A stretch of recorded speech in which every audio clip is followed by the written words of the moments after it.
I have been allergic to dairy since I was a baby. My doctor and parents had a whole schedule for the first half of my life to get me acclimated to dairy. It went from me throwing up every night as a baby to the point where I could eat a pretty unrestricted diet and have no real symptoms other than stomach pain when I was in middle school.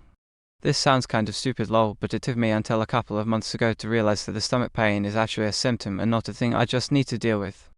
I was on a school trip and asked if I could have the dairy-free meals, and I actually ended up feeling great, so ever since coming back to university I've basically gone dairy-free and my digestion has been great.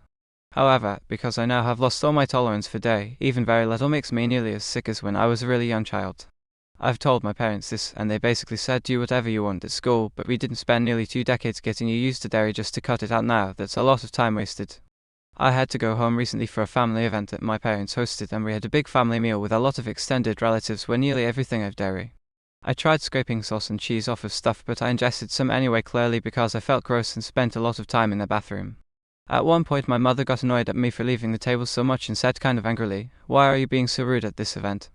This annoyed me because I didn't feel I was being rude. I was sick, so I said to her, "Why don't you take my allergy seriously? You're the reason I've been eating stuff that makes me sick for all my life." The issue is that I think that was kind of harsh of me. My parents do believe I have an allergy. They just also believe they cured it with the diet plan my doctor had me on. And they've told me that they only pursued it because my doctor said it could increase my quality of life to not have an allergy, which, to be fair, when I was on this plan I was able to digest more without getting sick. My stomach just hurt a lot. I feel like I may have been unnecessarily rude in how I reacted to my mother, and I am also worried I drew attention to myself that wasn't needed.